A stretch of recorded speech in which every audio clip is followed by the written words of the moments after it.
Welcome guys, Arnold the Rip here, and guys, welcome back to the channel. Today guys, I'll be reacting to the life of Azula, what happened after the series, Avatar Explained. So this video is from Movie Flame, so let's dive right into it. Azula, Princess of the Fire Nation, might be one of the most fascinating characters in the Last Airbender series. Many of you have asked me to explain Azula, and because it's such an interesting topic, I decided to double down and make a video about her life. This video will not only cover the original show, but I'm going to gather information about her from all over, before, during, and after the series, and I'm going to bring it all together into one video. Now let's get this video started, as I explain the entire life of Azula so far.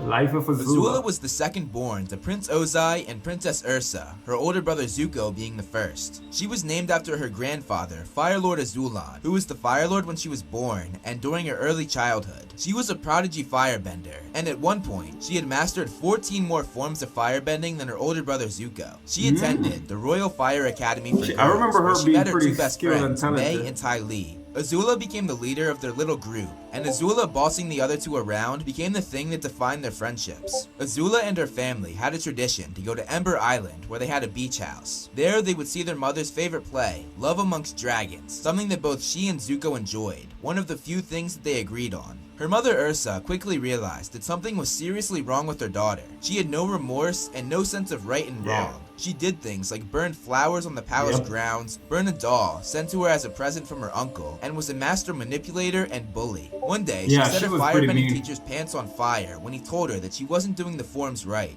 While her mother Ursa saw all of this as bad, her father Ozai saw it as good, and she quickly became his favorite. He began to raise Azula as his heir, rather than his oldest, Zuko. Azula not only impressed her father, but her grandfather, whom she was named after as well. Even though Azula had the approval from her father, she never got that from her mother. She always thought that her mother favored Zuko and never took her side. This made her desperate for her mother's attention, which might be one of the reasons why she lashed out so much in front of her mother. She was jealous of the attention that Zuko got from her, and resentful towards both of them because of this. One night, when the family was having dinner, Ozai told Zuko off, saying that Azula was born lucky, and that Zuko was lucky to be born. Azula was happy to see her father stand up for her, but when Ursa shot back at Ozai and stood up for Zuko, her father's praise wasn't enough to fill the desire of her mother's praise. Azula had a tendency for malice and perfection, and these traits came out a great deal when she was with her friends May and Ty Lee. One day, Ty Lee did a cartwheel after Azula had just failed, trying to do the same. She shoved Ty Lee to the ground out of jealousy,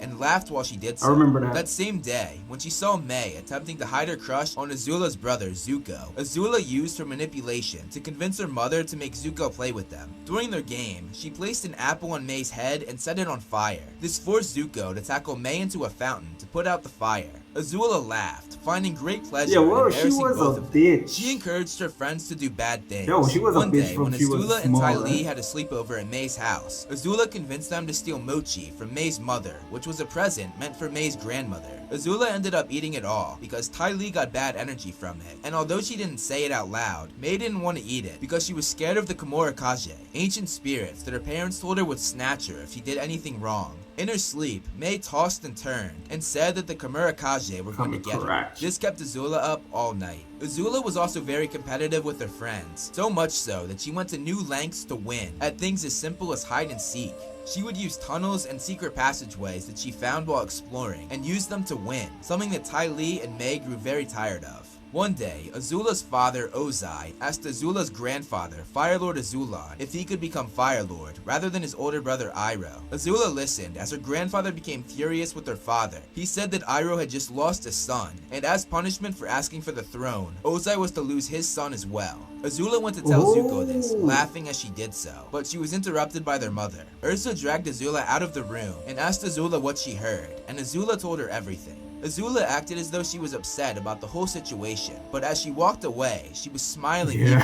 This would be the last time she saw her mother for many years, as her mother mysteriously vanished after that night. The last thing that she said to her mother was full of manipulation and lies, the things that she was best at. This was not the last time Ursa saw Azula. She was so evil. Ursa went into Azula's room while she was sleeping and kissed her on the cheek, saying goodbye. Had Azula known this, things might have turned out differently. Azula was very unaffected by both the death of her grandfather and her mother disappearing in one night. She did, however, enjoy telling Zuko, and Zuko told her that she was sick. When Zuko tried to get his knife back from Azula, she rubbed their mother disappearing in his face even more, saying that Mom wasn't there to help him this time. When Ozai was crowned Fire Lord, Azula watched gleefully with a big smile on her face. After her mother's disappearance, Ozai began to favor Azula more and more over Zuko. This became most clear when Azula watched, smiling and rooting her father on, as he burned Zuko's face, giving him a permanent scar. He then banished Zuko from the Fire Nation until he captured the Avatar. With Zuko being gone, this officially made Azula become Ozai's heir to the throne. Azula continued her firebending training and became so good that she could produce blue fire along with lightning. Azula got her first official task from her father when he sent her to find and capture Zuko and her uncle Iroh, saying that they were traitors. And she found both of them and lied to Zuko, saying that he would be welcomed home with open arms. Right before they were about to leave, one of the guards called them prisoners, and the two got away, forcing Azula off the boat and into the water. After failing on her first attempt to get them, she enlisted the help of her childhood friends Mai and Ty Lee. While in Omashu, Azula seized the city in the name of her father, naming it the City of New Ozai, and she stripped Mei's father, Ukano, from his governor rank.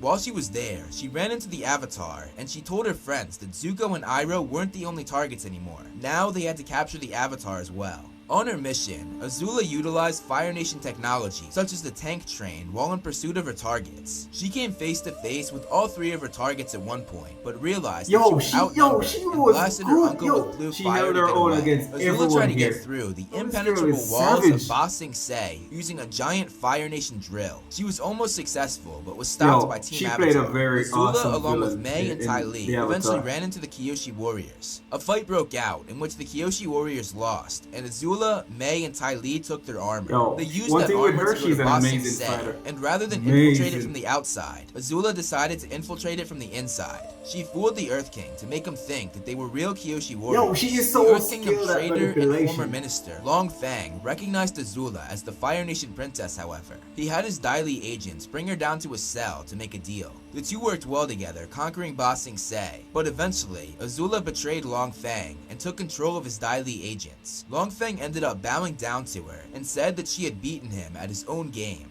While Azula was in disguise of the Kyoshi warrior, she learned of a plot to attack the Fire Nation. When the solar eclipse came, it would cover up the sun, making the firebenders lose their power. It was at that time that Team Avatar and an army behind them planned to infiltrate the Fire Nation. Azula was again faced with all three of her targets, Zuko, Iroh, and the Avatar, but this time she played her cards differently. She promised Zuko that he could come home to the Fire Nation as Crown Prince, and with his help, she was able to capture Iroh and strike the Avatar with what looked like a killing blow. However, Azula was doubtful that she had actually killed him, and because of this, she gave credit to Zuko when they returned home to their father. Zuko didn't want to leave at first. He had to be persuaded. To do this, Azula, with the help of Ty Lee, set up a date for Mai and Zuko. She hoped that his feelings for Mai would persuade him to come home. Before she left Ba Sing Se, Azula made Ju Di in charge and dubbed her as bureaucratic administrator. Azula thought that she was the perfect person for the job. When they returned, both Azula and her brother were welcomed back as war heroes. One weekend, Azula along with Mai, Ty Lee, and Zuko all went to Ember Island to the beach house where their family went every summer when they were little. While there, Azula took advantage of no one knowing who she was. This way, she could experience life as a normal 14-year-old. Her competitiveness came out during a game of volleyball, and everyone thought that she was crazy and annoying. Later on, she made a guy rush away from her when she was too overbearing after they kissed. She again became jealous of Ty Lee, who got all of the attention from the boys. She later laughed when Zuko called Ty Lee a circus freak, seeking out Ty Lee's pain because she was jealous that she was better than her at something.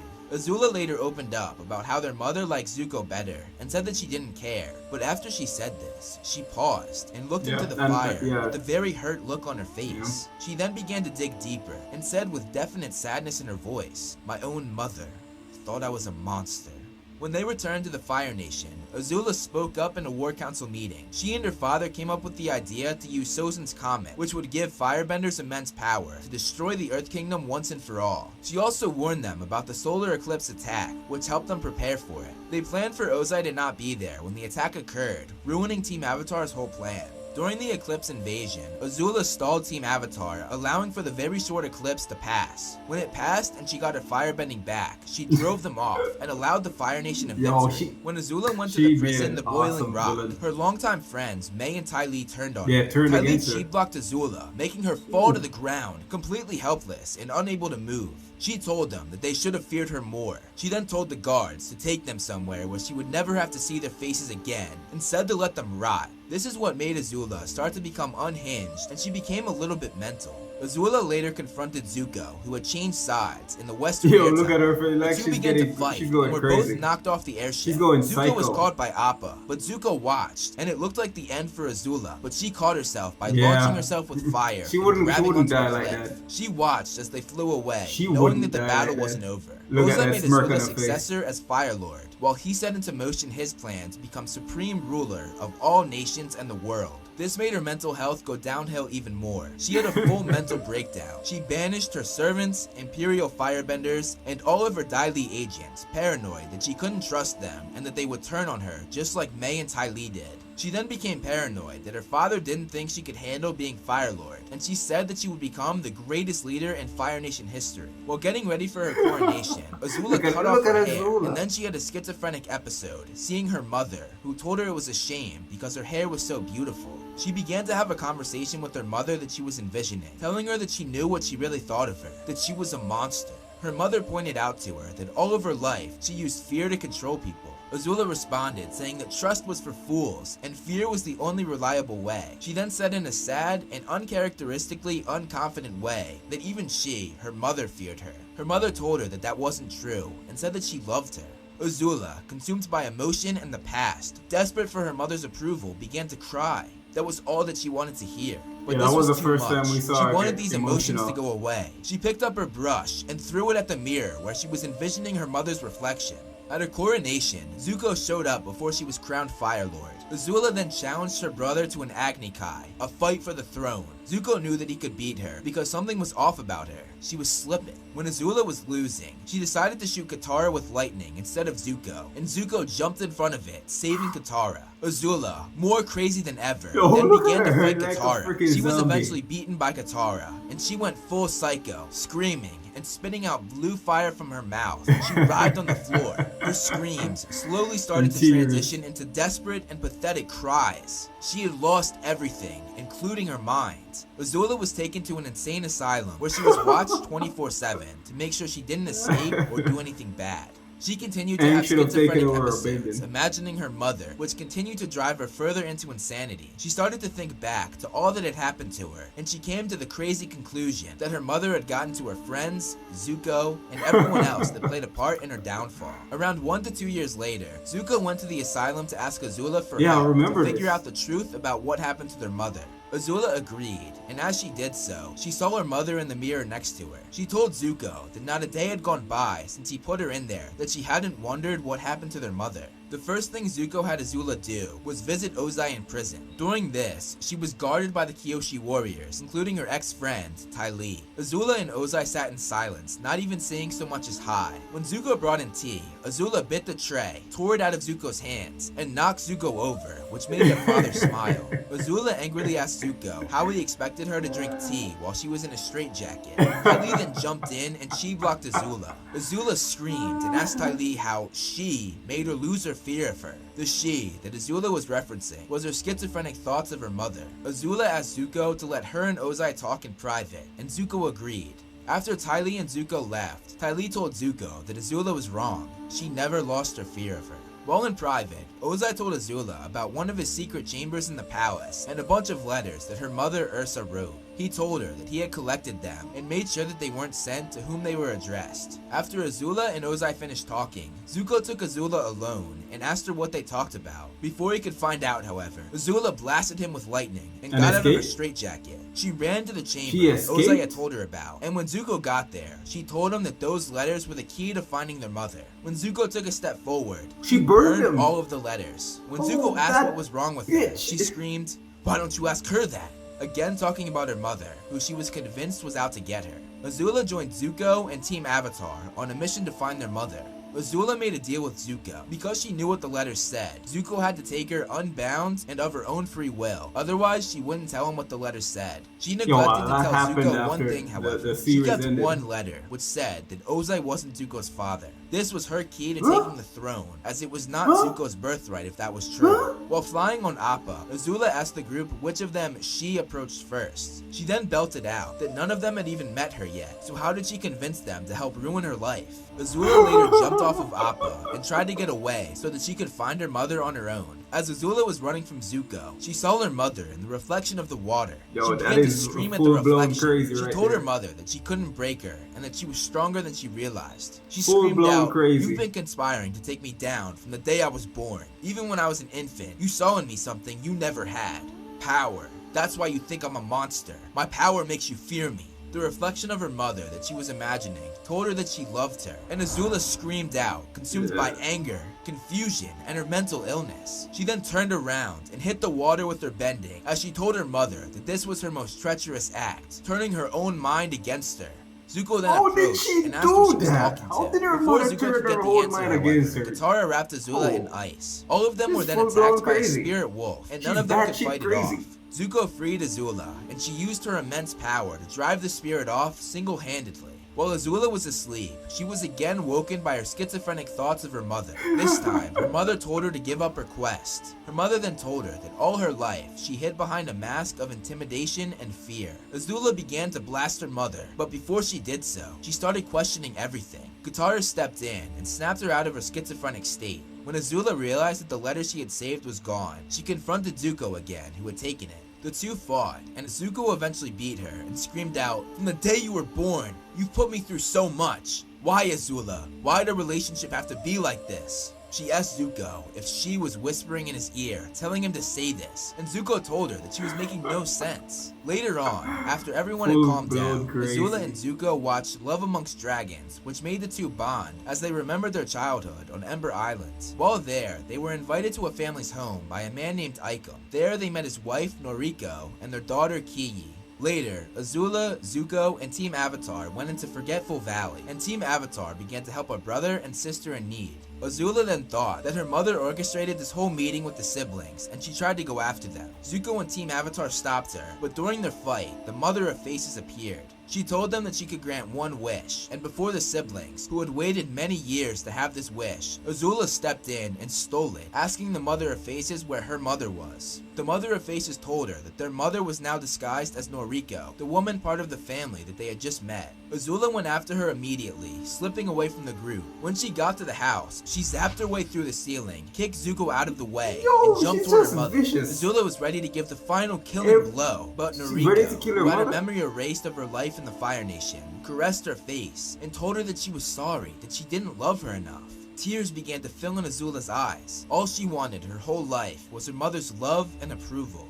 Azula had frozen, and in that hesitation, Zuko jumped in between the two. Azula shot lightning at Zuko, and he absorbed it and shot it back. She told Zuko that she wanted to get rid of her so she could stop seeing her mother in her head. Zuko then told her no, and said that no matter what, she still had him, that she would always be his sister. Azula told him to shut up, and she escaped the house. Zuko and Noriko ran after her, Zuko telling her that he could help her. Azula turned around and told Zuko that even when he's strong, he's weak. She then ran off into the cliffs in the far distance. Zuko searched Forgetful Valley for weeks, but he eventually came to the conclusion that she didn't want to be found. Azula was in exile for quite some time. During that time, she realized what her true destiny was. It was not to be on the throne, and it wasn't to make her father become Fire Lord again either. Her destiny was to turn Zuko into what she and Ozai represented. She wanted to make him ruthless. After figuring out her destiny, two things followed. The voice in her head stopped, and she regained her strength. She was no longer weak or slipping, the way she had been since the finale of the original series. She came up with a plan, and broke out a bunch of girls from the asylum that she was in before. She used the old memory of when she, Mei, and Ty Lee stole Mei's mother's mochi.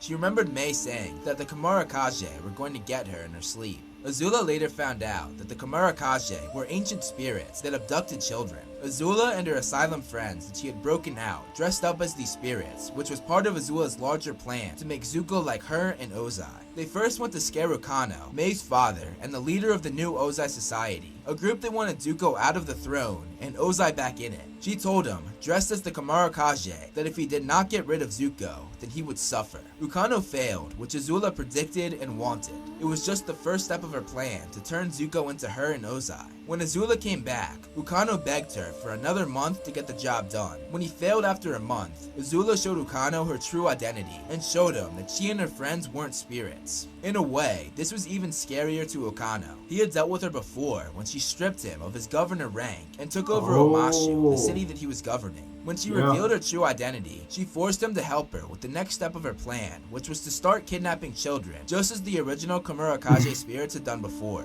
She forced him to drain his bank account to make a headquarters where they would keep the kids. The first child that she and her asylum friends kidnapped was Ukano's son, Tom Tom. They kidnapped many more kids and used smoke and secret passageways for quick escapes that made it look like they magically disappeared. Azula, of course, knew of all of these due to her years of exploring in her youth and were the same tunnels that she used while playing hide and seek with Mei and Ty Lee. One night, Azula kidnapped her half-sister Kiyi, the daughter of Ursa, during her life as Noriko. During this kidnapping, she was stopped and cornered and was forced to shoot lightning to escape, which revealed her identity to Zuko, Ty Lee, Aang, and Suki. Azula continued to play with Ukano, eventually revealing that she never intended for Ozai to end up on the throne as Ukano had been promised. She ordered him to start a riot, which made Zuko look even worse to the Fire Nation. Again, all part of Azula's plan to make Zuko look more ruthless. After this, Ukano begged her to release the kids and his son Tom Tom, and right as she was putting the key in to unlock it, she stopped and told him that she was keeping the kids longer. When Zuko, Mei, Aang, and Mei's boyfriend, Kilo, found where the kids were, a fight between them and the asylum girls ensued.